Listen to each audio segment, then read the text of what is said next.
ఈవేళ మనం చిక్కుడుకాయ ఫ్రై చేసుకుందాము. ఈ చిక్కుడుకాయలండి ఇలా ముక్కలు చేసుకున్నాక కొద్దిగా ఉప్పు వేసి నీటిలో ఉడకనివ్వాలి. ఇలా బాగా మెత్తగా కాకుండా కొంచెం ఇలాగా ఉడకనివ్వాలి. ఫ్రైకి బాగా మెత్తగా ఉడకనివ్వకూడదు. ఇప్పుడు దీనికి మూకుల్లో ఆయిల్ వేసుకుని, ఆయిల్ కాగిపోయిందండి. మినపప్పు, శనగపప్పు, జీలకర్ర వేసుకుని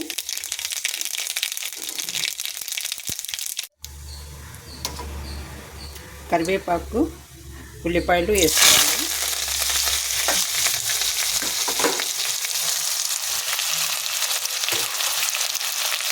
ఉల్లిపాయలు ఇలా ముక్కలు చేసి పెట్టానండి, వేసుకోవాలి.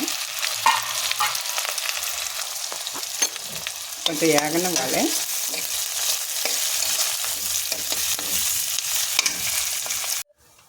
ఇది ఏరుశనగ గింజల పొడి.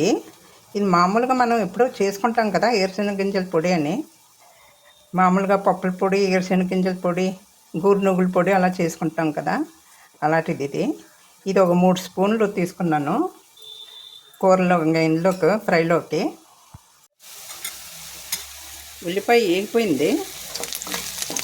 ఇప్పుడు మనం ఇందులోనూ కొంచెం పసుపు వేసుకుంటాము, కొంచెం ఉప్పు వేసుకుందాము. లైట్గా వేసుకోవాలి ఉప్పు. మనం చిక్కుడుకాయలు ఉడకబెట్టిన దాంట్లో కొంచెం ఉప్పు వేసుకుని ఉంటాం కదా, దానికి దీనికి సరిపోద్ది. ఇప్పుడు ఇందులో ఏరుశనగ గింజల పొడి వేసుకుందాము.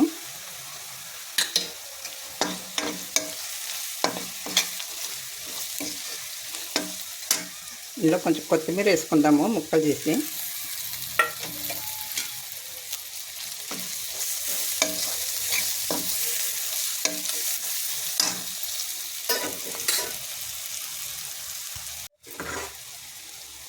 ఇందులో చిక్కుడుకాయ ముక్కలు ఉడకబెట్టి వేసుకుందాము.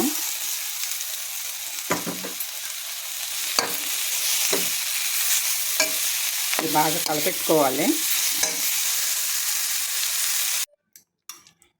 చిక్కుడుకాయ ఫ్రై రెడీ అయిపోయింది. గిన్నెలోకి తీసుకున్నాను. ఇది అన్నంలోకి కానీ, రొట్టెల్లోకి, చపాతీలోకి చాలా బాగుంటుంది ఫ్రై. 2 రోజులు 3 రోజులు మనం నీరు తడి ఉండదు కాబట్టి 2-3 రోజులు నిల్వ ఉంటుంది కూడాను. చాలా బాగుంటుంది. మీరు ట్రై చేయండి.